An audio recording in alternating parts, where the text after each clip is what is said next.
Praise the lord. మార్చి 15వ తేదీ 2025. ఈరోజు దేవుని వాక్యం. యెహోవా మిమ్మును తనకు జనముగా చేసుకొనుటకు ఇష్టము కలిగి ఉన్నాడు. తన ఘనమైన నామం నిమిత్తము తన జనులను ఆయన విడనాడుడు. మొదటి సమూయేలు గ్రంథం 12వ అధ్యాయం 22వ వచనం. మనము గొప్ప కార్యములు చేసినంత వల్ల కాదు, కానీ ఆయన నామం నిమిత్తము దేవుడు మనల్ని తన జనముగా పిలవడంలో ఆనందం పొందుతారు. ఆయన మనల్ని తన సొంతమని పిలవడానికి ఆనందిస్తున్నారు.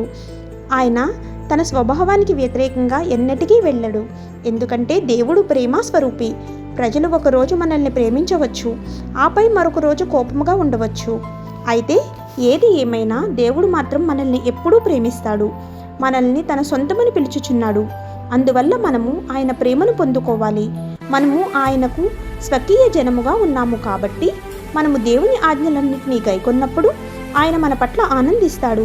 మరియు ఇశ్రాయేలీయుల వలె దేవునికి లోబడి ఆయనకు విధేయత చూపినట్లయితే ఆయన సృజించిన సమస్త జనము కంటే మనలను కీర్తి, ఘనత, పేరు కలుగునట్లు హెచ్చించి మన దేవుడైన యెహోవాకు ప్రతిష్ఠితమైన జనముగా ఉండునట్లు చేసి మనల్ని వర్ధిల్లింపచేస్తాడు. ఆమేన్. God bless you.